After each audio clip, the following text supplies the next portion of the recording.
welcome to Neo Psychology of me, your teacher, Mr. Neo, the channel where I teach online psychology lessons for my wonderful students. Today we are carrying on with the Psychopathology unit and we're looking at lesson 6, the behavioural approach to explaining phobias. The behavioural approach to explaining phobias. Let's get started.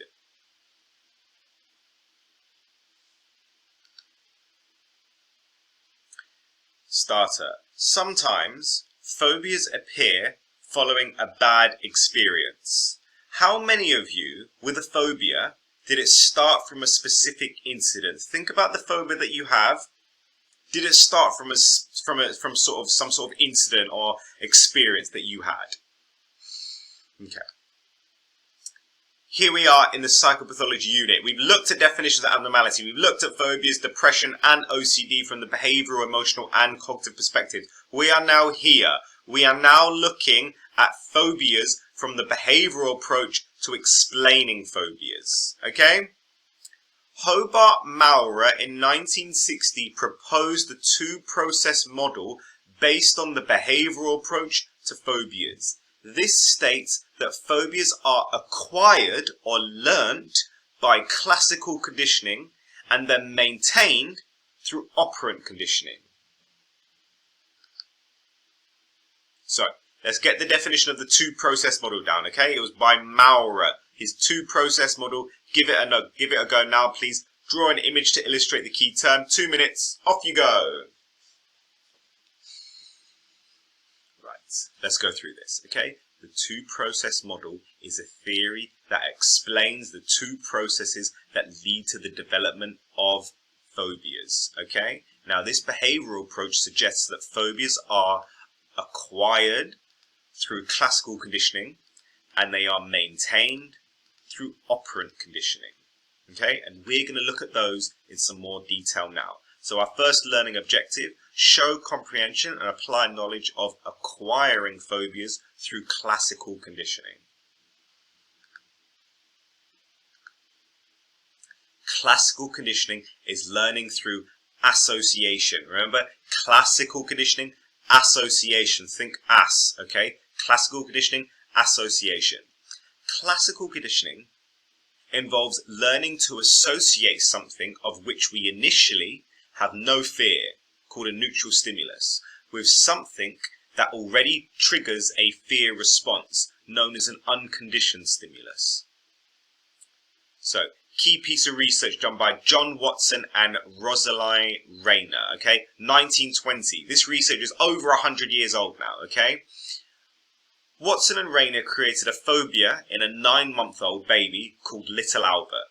Now, bear in mind, in the 1920s, there wasn't so many ethical considerations that they had to do as there are nowadays, okay? There is no way that they would be allowed to do this nowadays, okay? So, Watson and Rayner created a phobia in a 9-month-old baby called Little Albert. Albert showed no unusual anxiety at the start of the study.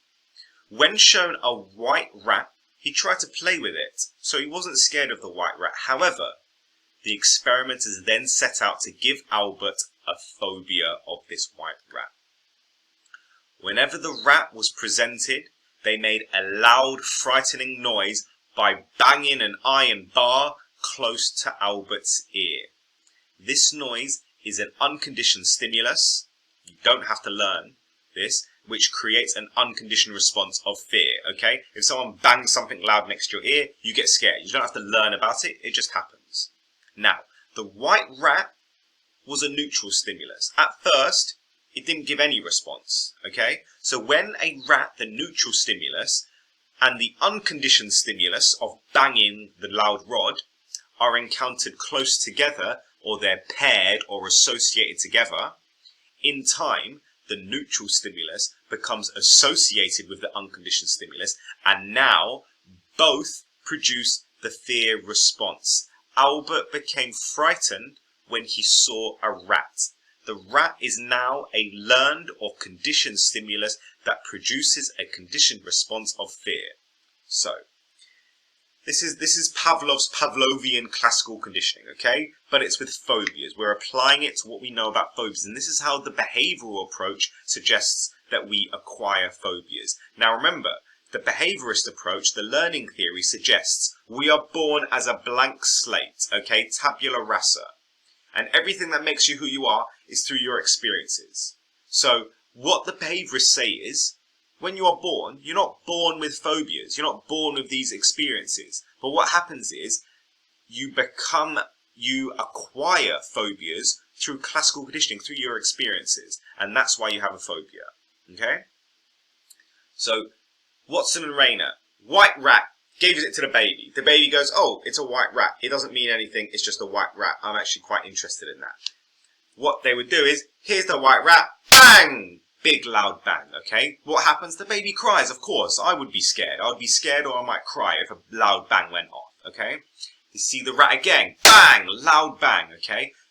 Eventually, the baby becomes to associate those two things together, the loud bang and the rat, to the point where the rat, which was a neutral stimulus, becomes a conditioned stimulus, which gets the conditioned response of fear or crying or anxiety, okay? And this is how behaviourists, or people from looking at the behaviourist approach, suggest phobias are acquired. They're acquired through experience. So, before conditioning, the white rat was a neutral stimulus and produced no response from little Albert. Before conditioning, a loud bang was an unconditioned stimulus and produced an unconditioned response of fear from little Albert.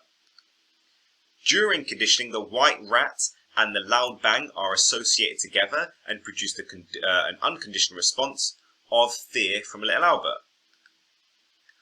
After conditioning, the white rat, which was a neutral stimulus and produced no response, has now become a conditioned stimulus and produces a conditioned response of fear for little Albert. Okay, so this is learning through association. Remember, think AS, classical conditioning, association. Right, I've got 3 questions here. We'll do the first one together. I want you to read the scenario and identify the unconditioned stimulus, the unconditioned response, the neutral stimulus, and the conditioned response. Okay, so we'll do the first one together. This is how the behaviourist approach suggests phobias are acquired. Soldiers returning from a war zone have often become used to explosions and gunfire.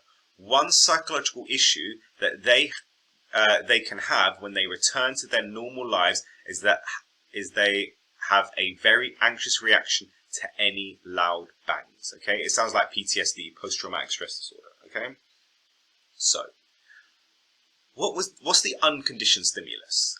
The unconditioned stimulus is an explosion. Okay, and what does an explosion make you do? It makes you feel scared or have anxiety. Okay, that's perfectly fine. Now, outside of a war zone, before he went to war, if there was a loud bang, it didn't mean anything. Oh, there's a bang, someone popped a balloon, someone dropped something on the floor, there's a loud bang. Okay? But now, because the soldier associates the loud bang with the unconditioned stimulus of an explosion, that means that bang now makes him feel anxious or fear, and he now has a fear of loud bangs. Okay? Right, here's the next scenario. Do this one on your own, okay? Grace used to love eating spaghetti bolognese. Unfortunately, on one occasion, she made her favourite meal with mincemeat that was out of date. As a result of food poisoning, Grace was very sick for the next 24 hours. Now, when Grace catches a glimpse of any spaghetti meal, it makes her feel sick. Can you identify the unconditioned stimulus, the unconditioned response to the unconditioned stimulus, the neutral stimulus, and now the conditioned response to that neutral stimulus? Pause the video, give it a go now, please. Okay, so the unconditioned stimulus is the out-of-date meat. And what is the unconditioned response to that? You feel sick, okay? That's perfectly normal. You don't have to learn to feel sick of out-of-date meat. It's just your body reacting to it, okay? So the unconditioned stimulus is the out-of-date meat, and the unconditioned response is being sick, getting food poisoning. Now, spaghetti bolognese was the neutral stimulus. Before this incident, she didn't have an issue with spaghetti bolognese. She actually quite liked it. But now, because she's associated the spaghetti bolognese with the unconditioned stimulus of out-of-date meat and feeling sick, she now gets the conditioned response of being sick of spaghetti bolognese. Okay? I'm sure there's something that you've eaten too much of to the point of it now it makes you feel sick thinking about it. For me, it was a rack of ribs from Lidl. Anyway, last one. Tia's dog Fido is a very laid-back and non-aggressive pet. However, one day, as a result of illness, Fido was irritated and barking. When Tia tried to comfort Fido, he bit her on the leg. Now, whenever Fido barks, Tia flinches. Right. What is the unconditioned stimulus, the unconditioned response, the neutral stimulus, and the conditioned response? Right. The unconditioned stimulus is being bitten, okay? And being bitten brings you pain. It makes you feel scared, okay? Those are unconditioned responses to an unconditioned stimulus. Now, Fido the dog was a neutral stimulus. Before this incident, she was fine with it. However, now she's associated Fido the dog with the pain and the fear after being bitten. So now the conditioned response is that she flinches, Tia flinches, or is scared of Fido the dog. Okay? And that's the behaviourist approach on saying how phobias are acquired. You develop phobias, you learn phobias through classical conditioning. Okay? Identify one thing you've learned about acquiring phobias through classical conditioning. Why do you think learning about this is important? How does this apply in real life? Who is this information useful to? What question has this raised for you? Okay? Let me know. And that's learning objective 1 done. Show comprehension and apply knowledge of acquiring phobias through classical conditioning done. We're moving on to the next learning objective. Learning objective 2. Identify and analyze maintaining phobias through operant conditioning. Okay. Responses acquired by classical conditioning usually tend to decline over time. However, phobias are often long-lasting. Maurer has explained this as a result of operant conditioning. Now, a quick reminder about operant conditioning. Operant conditioning is another learning principle of the behaviourist approach. It works on the principle of learning through consequence. Classical conditioning is learning through association. Operant conditioning is learning through consequence. And there are two consequences, reinforcements and punishments. The consequence can lead to an increase or a decrease in the probability of that behaviour. And there are two consequences. Reinforcements, or rewards, increase the chance of that behaviour happening again. Punishments decrease the chance of that behaviour happening again. Now remember, that's exactly what I said. Reinforcements increase the repetition of behaviour happening again. Reinforcements are always a good thing, okay? Punishments decrease the repetition of behaviour. Punishments are always a bad thing. Remember that. Now, I'm going to incorporate positive and negative in here. Now, remember, positive and negative doesn't mean good or bad, okay? It just means either something's being added on or something's being taken away. Now, positive reinforcement is giving something pleasant, okay? You're adding something on. It's a good thing. If you do something good in class and I reward you with a sticker or I give you some sweets or give you a high five or a pat on the back, that's positive reinforcement and adding something on, okay? Negative reinforcement is also a good thing. It's the removal or avoidance of something unpleasant, okay?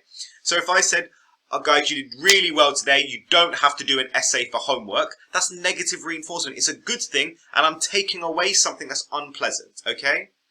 Positive punishment is giving something unpleasant, okay? If you do something bad and I shout at you, all right, or I throw something at you or I punch you, that is positive punishment. I'm adding something on.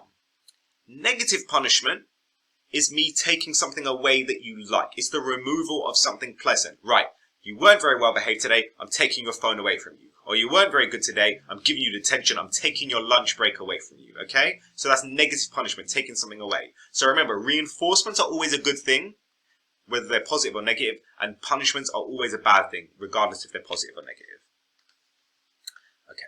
Maurer suggested that whenever we avoid a phobic stimulus, we successfully escape the fear and anxiety that we would have suffered if we had remained there. This reduction in fear reinforces the avoidance behaviour, and so the phobia is maintained. Let's go over this again, okay? So, Maurer is saying the way in which we maintain a phobia is because we are avoiding it. And when we avoid it, we are not facing our fears, so therefore we are rewarding ourselves because we don't have to become anxious or scared in the presence of it. So this reinforcement is actually negative reinforcement. You're taking away the fear and anxiety that you would have felt in the presence of the phobic stimulus. So therefore, you are maintaining your phobia. Okay? Let me give you an example. Right. Let's say I have a fear of spiders. Okay? I've got a fear of spiders. I acquired my fear of spiders because when I was younger, a spider bit me. The bite hurt. Therefore, I associated spiders with the pain of being bitten and the fear that I felt that day. So now I associate spiders with fear. Now, the way that I maintain this phobia of spiders, this arachnophobia, is through operant conditioning. Now I know I don't go anywhere near places where spiders are going to be. So I don't go near where my garden shed is, for example. Okay, I don't go anywhere near my garden shed because I know there are spiders there. Now, by avoiding the garden shed, I know that I'm not going to feel anxious or scared. Okay, so what I'm doing is I'm rewarding myself.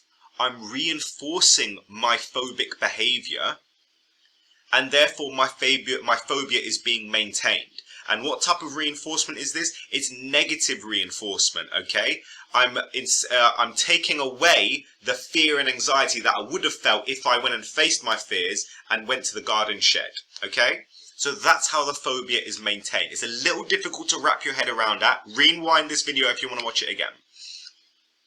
Okay, application question now, AO2, Amina.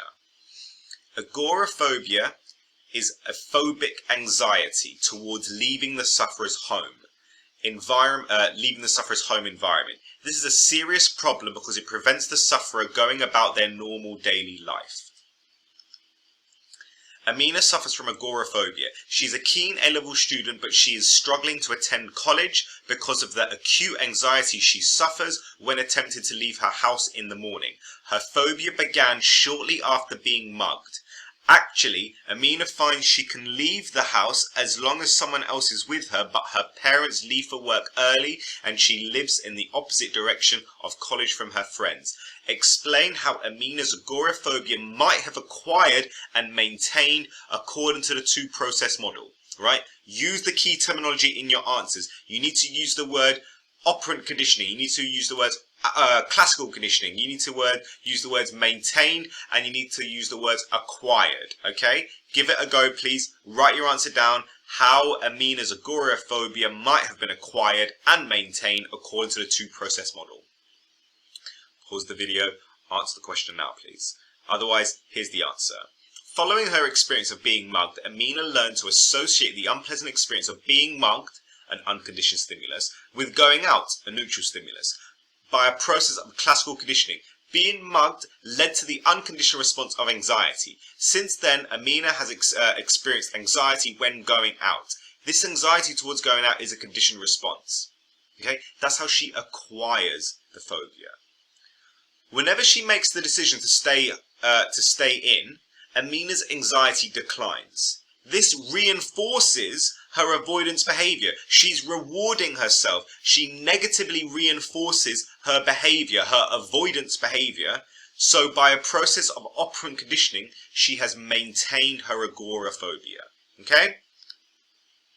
And that's maintaining phobias through operant conditioning. Identify one thing you've learned. Why is it important we learn about this?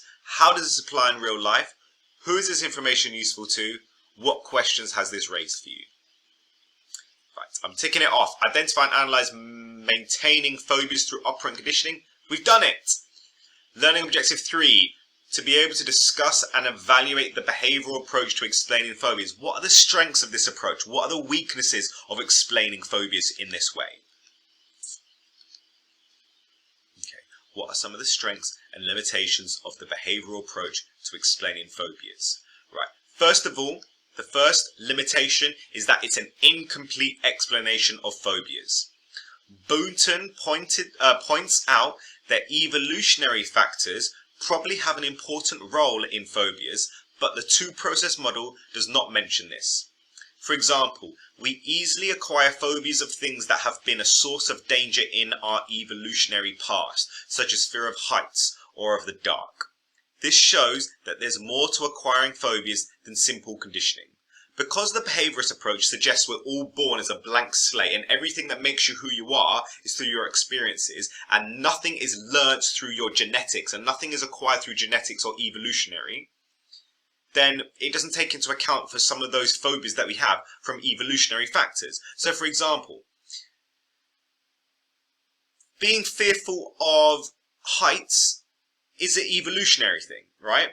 A lot of people have a fear of heights. Now the reason it's an evolutionary thing is people that were fearful of heights, therefore they didn't go close to the edge of places where there was heights. Those people that did go close to the edge and didn't have this fear of heights, they were more likely to fall down and die.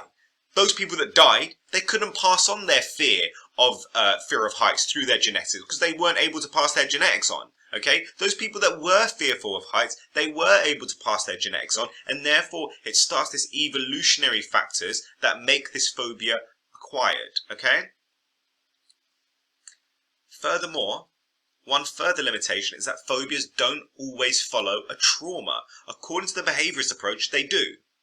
Sometimes phobias appear following a bad experience, okay?